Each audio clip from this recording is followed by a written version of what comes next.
အားလုံးပဲမင်္ဂလာပါဘာဆလာမန်နေကြိုဆိုပါရစေ။ကဲညီကိုတို့ကျွန်တော်ဘာစီလိုနာအသင်းရတော့အခုည12နာရီမှာကျွန်တော်အိုဆာဇူနာနဲ့ပေါ့နော်ကျွန်တော်ဘာစီလိုနာရဲ့အိမ်ခွင်း Spotify ကနောက်မှာချန်ပီယံကစားမှာဖြစ်တယ်။ဘာစီလိုနာကတော့16ပွဲကစားထားတဲ့အနေထားမှာ73ပွဲနိုင်တယ်တပွဲတည်2ပွဲရှုံးဒီရက်လာကတော့ကျွန်တော်တို့အနေနဲ့ Ryan Flacano ကျွန်တော်တည်ကြတယ်အဝေးကွင်းကျွန်တော်အဝေးကွင်းမှာသွားကန်ရတယ်နောက်2ပွဲရလဲအဝေးကွင်းမှာပဲရှုံးထားတယ် Sevilla ကိုရှုံးတယ်Real Madrid ကိုရှုံးတယ်ပေါ့နော်ဆိုတော့အိုဆာဆူနာနဲ့ကံရမယ်ဆိုတော့အိုဆာဆူနာကတော့ကျွန်တော်တို့အတွက်ဘာမှပြဿနာမရှိဘူးလို့ယူဆရတယ်ကျွန်တော်တို့ရဲ့အိမ်ခွင်းမှာပေါ့အိုဆာဆူနာဒီသူ့ရဲ့အဝေးကွင်းလာလီဂါအဝေးကွင်းမှာတပွဲမှအနိုင်ရရှိထားခြင်းမရှိသေးဘူးဒါပေမဲ့ကျွန်တော်တို့က view site တော့ကန်ရမယ်ဘာစီလိုနာအနေနဲ့ပေါ့နော်နောက်လာမယ့်ပွဲတွေကလည်းကြက်နေတယ်ဗလာရီယာနဲ့ကန်ရမယ်နောက်ပြီးအက်စပန်ညိုနဲ့ကန်ရမယ်ပေါ့နော်အဲ့ဒီအတွက်ကြောင့်ဒီပွဲတွေကိုအမှတ်ယူထားဖို့လိုတယ်ဒီပွဲနိုင်ရင်တော့ကျွန်တော်ဘာစီလိုနာအနေနဲ့ Real Madrid ကိုဒီလောလောဆယ်ပေါ့နော်9မှတ်ဖြတ်ထားရမယ့်အနေအထားဖြစ်တယ်ဒီ21ရက်နေ့မှာကန်မဲ့ဗလာရီယာနဲ့ပွဲမှာတော့ဘာစီလိုနာအနေနဲ့ထိုက်ခိမ့်ပဲပေါ့နော်အက်စပန်ညိုနဲ့လည်းအဲ့လိုပဲဘာစီလိုနာရဲ့အခုရာသီဖောင်ကတော့တဖြည်းဖြည်းနဲ့ပြန်မိလာပြီလို့ကျွန်တော်တို့အသင်းကိုကျွန်တော်အနေနဲ့ပြောချင်တယ်ပေါ့နော်ဘာဖြစ်လို့လဲဆိုတော့ဘာ injury ကစားသမားတွေလည်းပြန်လာပြီ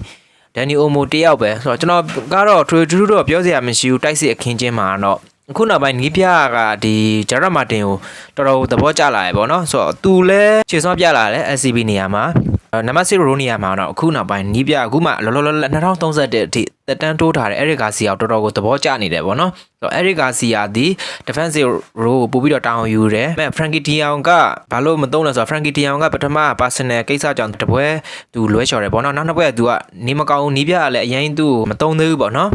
်သူ့ recovery တိုင်းလိုအပ်တဲ့ထင်လို့ပေါ့နော်ဒါပေမဲ့Eric Garcia ကိုကတော့အခုလောလောဆယ်နီးပြတော်တော်သဘောကျထားတယ်ဆိုတော့ Eric Garcia လည်းခြေစွမ်းကလည်းမစိုးဘူးပေါ့နော်သူ့ရဲ့ defensive shape ကကြတော့ Frankie De Jong နဲ့ပိုကောင်းတယ်လေဆိုတော့အဲ့ဒီအတွက်ကြောင့် Pedro ကလောလောလတ်ပို့ပြီးတော့ကစားလို့ရတယ်ပေါ့နော် Barcelona နဲ့ပထမပွဲမှာတော့ကျွန်တော် Real Betis ကို 3-5 နဲ့ကျွန်တော်တို့အနိုင်ရရှိထားတယ် Real Betis ရဲ့အိမ်ခွင်းမှာဆိုတော့နောက်ပွဲစဉ်မှာကျွန်တော် Champions League မှာကျွန်တော် Frankfurt ကိုပေါ့နော်အိမ်ခွင်းမှာခက်ခက်အနိုင်ရရှိထားတယ်ပထမပိုင်းတစ်ပိုင်းလုံးကတော့ကျွန်တော်တို့တော်တော်ကိုရုန်းကန်ခဲ့ရတယ်ပေါ့နော်ဆိုတော့ Barcelona အနေနဲ့အခုရာသီမှာဘာတွေတွေ့နေရလဲဆိုတော့ Fermin Lopez နဲ့ Dani Olmo ရဲ့အသုံးဝင်မှုကနှစ်ယောက်စလုံးက Barcelona အတွက်အသုံးဝင်တယ်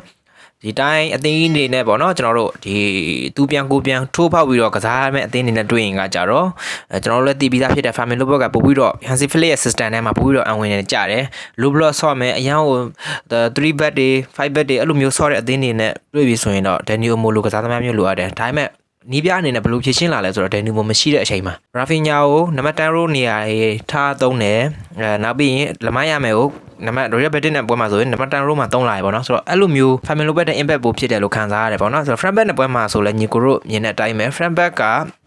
ရန်ကို9ယောက်တွေ6ယောက်တွေပိတ်ဆော့နေတဲ့အနေထားတွေမှာနော် final တက်ဆုံးတဲ့ရောက်ခါနီးဆိုဘာမှလုံးလုံးကင်လို့မရဘူးအဲ့ဒီအတွက်ကြောင့်ကျွန်တော်တို့ Market Rashford ကိုထည့်ရတယ်ပေါ့နော်ဒီ Frankfurt ရဲ့ဒီသူတို့ရဲ့ low block တွေကိုကျွန်တော်တို့ဖျက်ထုတ်ဖို့အတွက်ပေါ့နော်တော်ကြီးကိုနီးပြအနေနဲ့ဆုံးဖြတ်ချက်ကပြတ်သားတယ်ဆုံးဖြတ်ချက်ရဲရင်တယ်ပေါ့နော်တကယ်ကိုဒါမှန်ကန်တဲ့ဆုံးဖြတ်ချက်ပဲ Fermin Lopez အနေနဲ့ပထမအချိန်မှာဆိုရင်အတကယ်မြေဖြစ်မှာဘာမှလုပ်လို့မရလို့တဖြည်းဖြည်းနဲ့သူဟာဘယ်တောင်မှကိုရောက်သွားတဲ့အနေအထားဖြစ်တယ်ပေါ့နော်ဒီဥရောပမှာဆိုရင်ကျွန်တော်တို့ဘာစီလိုနာအနေနဲ့တော်တော်နည်းနည်းပါးပါးတော့ရုန်းကန်နေရဆဲပဲပေါ့နော်ချန်ပီယံလိမှာဒီနေ့ပွဲမှာကကြတော့ဘာစီလိုနာရဲ့ line နဲ့ဘယ်လိုထွက်လာမလဲဆိုတော့ကိုသမားတော့ရိုနန်ဂါစီယာပဲဒီ CB နှစ်ယောက်မှာတော့ဒီ SCB မှာတော့ဂျာရမာတင်နဲ့ကူပါစီကအတွေ့အပို့ပြီးတော့ကိုပေးရသည့်တိုင်အောင်ပို့ပြီးတော့ငိမ့်နေတယ်လို့ခံစားရတယ်ပေါ့နော်နောက်ပြီးတော့ကျွန်တော်တို့ဟိုဘက်နဲ့ဒီဘက်မှာတော့ခွန်တင်းနဲ့အလန်ဒိုဘယ်ဒီပေါ့နော်ဒီနေ့မှာတော့ Frankie De Jong ပြန်ပါလာမယ်လို့မထင်သေးဘူးဒီ first line နဲ့မှာပေါ့နော်အဲ့ဒီကစီရပဲနံပါတ်6 row နေရာမှာ Pedro နံပါတ်8 row နေရာမှာထားမယ် attacking midfield မှာကတော့ကျွန်တော်တို့အနေနဲ့ဒီနေ့ပွဲမှာကတော့ Fermin Lopez ထက်ဆိုင်ရင်လက်မရမယ်ကိုများသုံးလာမယ်လို့ထင်တယ်ပေါ့နော် Real Betis နဲ့ပွဲပုံစံတိုင်းညာဘက်ချမ်းမှာတော့ Rooney Bartegi ကိုသုံးပြီးတော့ဘယ်ဘက်ချမ်းမှာတော့ Rafinha ပဲပေါ့နော်အထောင်တိုက်စစ်မှုနေရာမှာတော့ Lewandowski နေရာမှာ Ferran Torres ပါလာမယ်လို့ထင်တယ် Ferran Torres ကလည်းရှေ့ဆုံးကလည်း on fire ဖြစ်နေတယ်ပေါ့နော်ဆိုတော့အခွင့်အရေးတွေကတော့ညီကိုတို့သိတဲ့အတိုင်းပဲ Barcelona ရဲ့ကွင်းလယ်နဲ့တောင်ပန်တွေရဲ့ဖန်တီးပေးမှုဟာအရန်ကိုကောင်းတယ်ပေါ့နော် Ferran Torres လိုကစားသမားမျိုးပေါ့နော်ကျွန်တော်တို့အနေနဲ့အရန်ကြီး underrated ဖြစ်တယ်လို့ခံစားရတယ်ဆိုတော့ဒီကစားသမားမျိုးတောင်မှဒီလောက်ကြီးဂိုးတွေတိုင်းသွင်းထားတဲ့တွင်းနိုင်နေတယ်ပေါ့နော်အခုရာသီမှာဆိုတော့အဲ့ဒီအတွက်ကြောင့် Lewandowski နေရာမှာအစားထိုးဖို့အတွက် Ferran Torres နဲ့ပေါ့နော်ရှင်ပြိုင်ဖို့အတွက်တိုက်စစ်မှုတယောက်လိုတယ်ဒေါနာမြေတိုက်စစ်မှုတယောက်လိုတယ်အတွေ့အကြုံရှိပြီးသားတိုက်စစ်မှုပေါ့နော်ဆိုတော့ကျွန်တော်ကတော့တိုက်စစ်မှုတယောက်တော့ခေါ်စေချင်တယ်ညီကိုတို့ကဘယ်လိုထင်လဲ ကျွန်တော်တော့ဒီပွဲနိုင်ထားမှပဲဖြစ်မယ်နောက်ပွဲမှာဆိုရင် Valerian နဲ့ကန်ရမယ်နောက်ပြီး Espanyol နဲ့ကန်ရမယ်မချောင်းဘူးပေါ့နော်ချန်ပီယံလိမှာတော့အရင်စိုးရင်ကြမရှိပါဘူးကျွန်တော်တို့နောက်ပွဲစဉ်တွေကန်ရမယ် Copenhagen ကန်ရမယ်ပေါ့နော် Slavia ဒီကစားအသင်းနေနဲ့ကန်ရမှာဆိုတော့ကျွန်တော်တို့အနေနဲ့128ကတော့မျှော်လင့်လို့ရသေးတယ်လို့ပြောလို့ရတယ်ပေါ့နော်ဆိုတော့ Barcelona အနေနဲ့ရှေ့ဆုံးကလည်းတစ်ပြေးနဲ့တည်ငြိမ်လာပြီ injury ကစားသမားတွေလည်းပြန်လာတယ်နီအိုမွာလည်းပြန်လာတော့မယ်2025ကုန်ရင်တော့ပေါ့နော်ဇန်နဝါရီလအတွင်းမှာပြန်လာမယ်လို့ယူဆတယ်ဒီညမှာလည်း